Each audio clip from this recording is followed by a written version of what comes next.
love to tell our customer stories. If we could, there we go. And our next customer story is an iconic brand. This is a brand that I think everybody in this room knows. You can see their building, it's fantastic. State Street has been around for a very, very long time, and we've got two senior executives who are joining us from actually State Street Global Advisors, which is part of State Street. So I'd like to welcome up Jill Mavro and Nick Jubb, if we could. How about a warm round of applause? Hello, good to see you. Hello. You got your little Salesforce thing here? Awesome. All right, Jill, this is for you. So State Street Global Advisors, iconic institution. Why don't you kind of give it a bit of an overview of what's going on there? I would love to, and thanks for having us. Of course. So SSGA is the investment management arm of State Street Corporation. We've been managing money for over 30 years. We manage just over $2.4 trillion in client assets. We have about 2,200 employees globally across 14 investment centers and 9 operational centers. And we have literally hundreds of thousands of clients that we need to manage on a daily basis.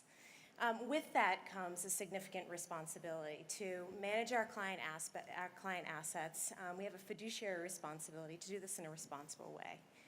And so a few years ago, we came to the decision that we needed to invest in technology in order to better meet the demands of our growing client base. We needed to be sharp, precise, and focused. And that led us to investing in not only trading and operation systems, but also our CRM. And that led us to the wonderful partnership we have with Salesforce.com. We needed a company to grow with us, to adapt with us, and be flexible enough to handle the client demands coming towards us. Well, we love this story. We love our partnership with you. But in the financial services industry, as we all know, there's a number of disruptive forces. I mean, that really kind of pushed you this way. Do you want to comment a little bit about that? Yeah, I mean, there's a lot going on. The markets are certainly volatile. There's a lot of regulatory uncertainty, and there's just a lot of, unexpected things coming out of, the capital markets and the political environment in general. It's really requiring us to interface and interact with our clients in a different way. Information is being delivered at the speed of lightning, which we just heard a lot about, and so it just makes all of this and our interactions with our clients much more important. And it's a much more competitive environment. It's very interesting. I mean, if you think about the financial services industry and, you go back to 2008, which is a time that nobody likes to think about. I mean, severe trauma to the industry, probably severe trauma to, Main Street, Wall Street. We all have heard about all the politics and stuff like that. I mean, Nick, it was an imperative. It was a call to action in 2008. So what was the thinking? What was the approach? How did you feel like you had to use technology to evolve and address the situations, coming out of 2008? Sure. Well, in order to meet that challenge, we as an organization, much like I'm sure other people here in the room, we identified 2 main critical areas we need to focus on: data management and identifying that single global view of the customer, because that is imperative. Right. With that, we then had to completely rethink our CRM approach. So that led us on a journey. We evaluated all the main contenders, and we selected Salesforce, and primarily because of the flexibility we felt it gave us, not only in delivering the initial requirements, but as we looked forward to the future, it sort of gave us that future-proofed ability to meet those requirements in the ever-changing landscape for the financial services industry. Very, very cool. Now, it's not just technology that you've embraced. Your CEO, your entire company, is really take a strong position on equality. And this, I mean, I love this story. Will you tell the story? I love telling the story too, so thank you for allowing us to tell it. But before getting into the Fearless Girl campaign, which we have a nice picture of here, the question that has been coming up a lot in the media and to us in general is, why does State Street Global Advisors care so much about gender equality? And the simple answer is that research supports that a more diverse leadership team leads and generates better investment outcomes and better investment returns. So of course, I just talked about the stewardship efforts and the responsibility we have with our clients, so we had to do something about it. And as a large passive investment manager, so we invest a lot in index ETFs and mutual funds, or we manage rather, and we invest in a lot of the companies. We don't have a choice in terms of the companies that we invest in.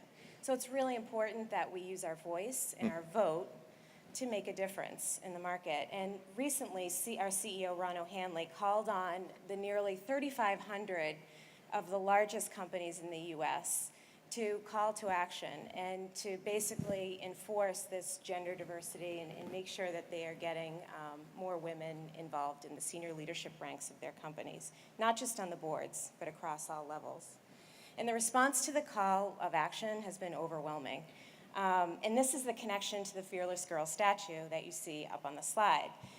So her birthday really was last October when they decided to create this symbol that was going to be larger than what a traditional asset manager would do. So traditional asset manager would be out in the press and they'd do some media. And we wanted to really put something out there that was strong and symbolic. And what better way to do that was to create a 3-foot-tall Fearless Girl statue and put her in front of one of the world's most iconic symbols of the U.S. economy.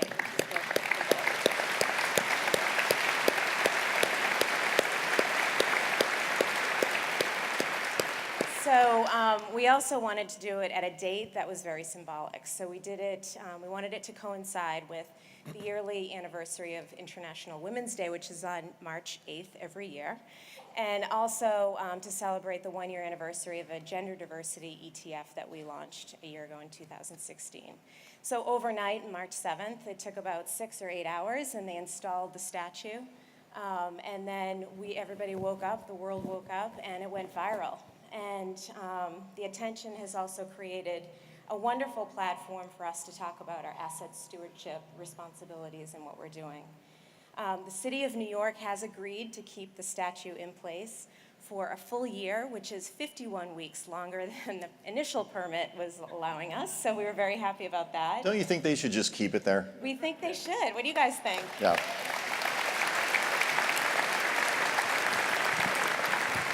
Hopefully Mayor de Blasio is listening or watching. But State Street's incredibly proud, and we're really proud to tell our story at your meeting here today. So thank you for the opportunity. Thank you for joining us. We love State Street, we love SSGA, and we love this. This is fantastic. How about a round of applause for the SSGA folks? Thanks very much.